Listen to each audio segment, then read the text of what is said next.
Welcome to video lesson number 1 for the grade 10 chemistry course. We have a bit of a review here on chemical and physical properties and change from grade 9. It's important that we review some of these terms because good science is really based on good observations. So we want to make sure that we're able to use the correct terminology and descriptive words to describe what we're seeing in experiments. First of all, the difference between chemical properties and physical properties is really looking at how a substance reacts with other things versus how it is on its own. So physical properties are split into two categories. We have qualitative and quantitative.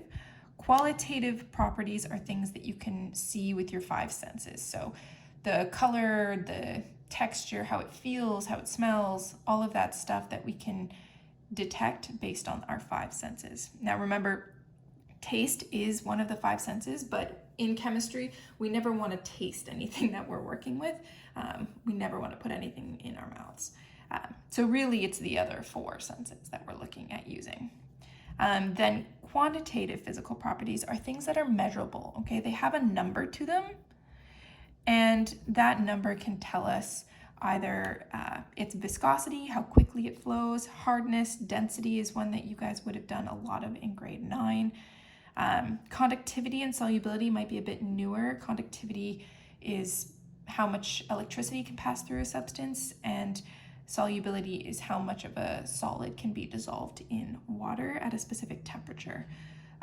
So these are all things that have a number and a unit to them.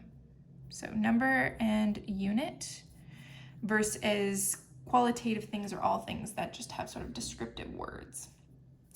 Chemical properties are really how the particular substance you're looking at is going to sort of react to other things. So whether it's going to react or not react, and how violent that behavior is. So things like if it's something that burns, what happens if you heat it or cool it, if you expose it to an acid or a base, if you put it in water, all of those types of things, whether it's going to react or not react, and to what degree.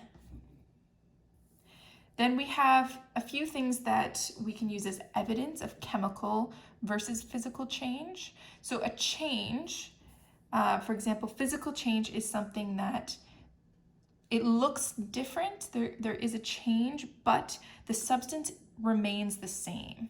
Okay, so the key part with this is that the substance remains the same thing. It just changes in its form, so in its state.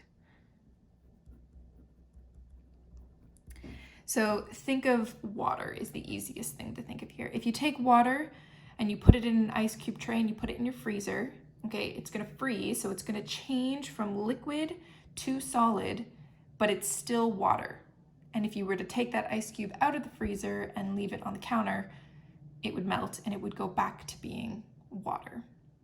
Now, a common sort of misconception is that chemical change cannot be reversed.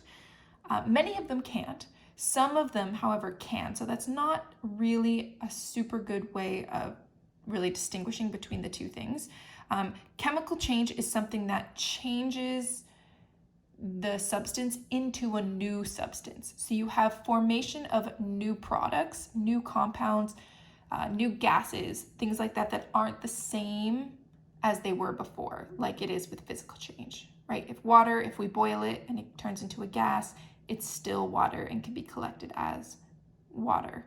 Versus if you have something burning, then you have like wood, right? Turning into carbon solid, which is your ash, and gas. It can't be undone, yes, but it's really changing its complete structure from something into something completely different.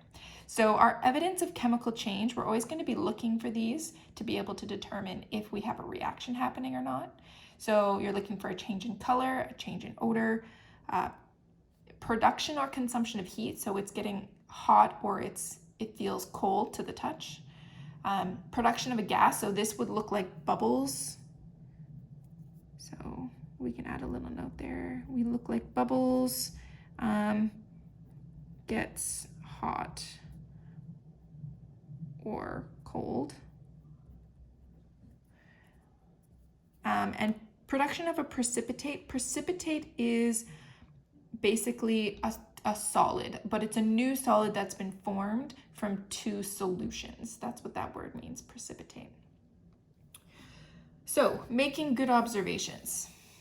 We've got some descriptive words here, and it's important that at a minimum, we include the main four things, so state, color, odor, and clarity, whenever we're making observations of reactants and products in a reaction to then determine if there was a physical or chemical change.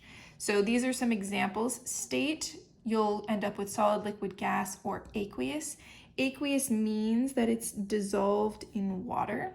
Because a lot of reactions occur in this state, that's why we have sort of a separate state symbol for that, and we call that AQ.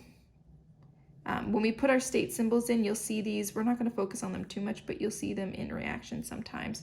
We'll note in a reaction whether a compound is a solid, a liquid, gas, or if it's dissolved in water.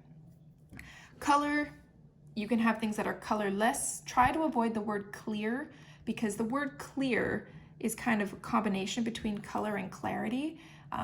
So it's hard to really know what you're talking about. So we use the word colorless if something's not a specific color. Red, yellow, blue, orange, green, that's all fine. Avoid words that are subjective. So some of the colors that you would see on paint chips and crayons and stuff that are like moss or sky or fire. It's hard. That looks a little bit different to different people, have a different idea of what that might be. So try and stick to just sort of the main colors.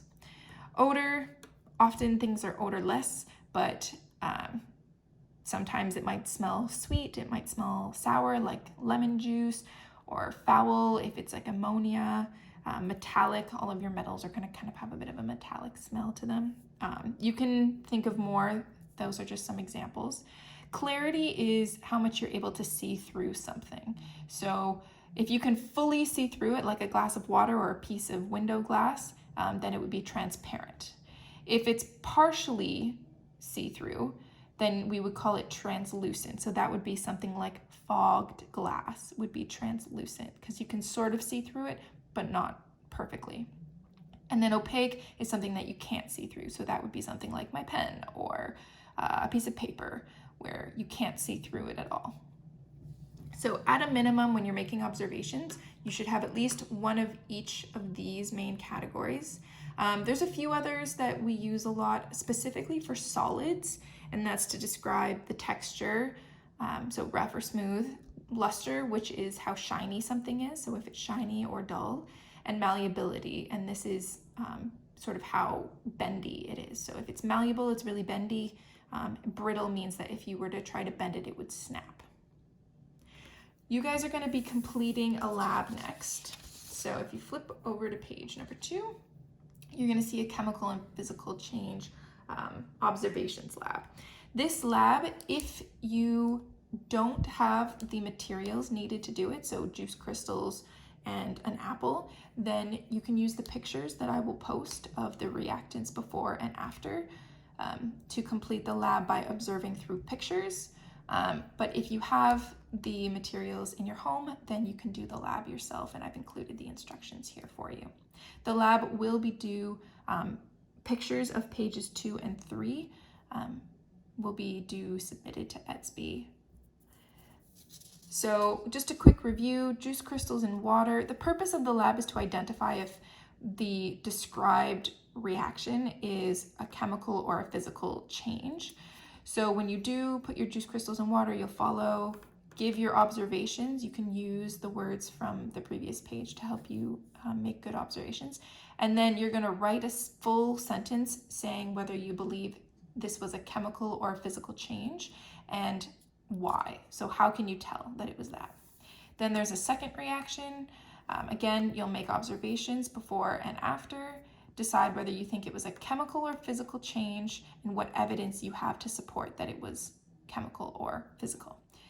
So you'll complete the lab, and then there's also a few practice questions on page 3 that is going to go over chemical and physical change. So if you have any questions, let me know. Otherwise, you can complete pages 2 and 3 and submit pictures of each of those 2 pages to EDSB by 1 o'clock on Monday. Thanks.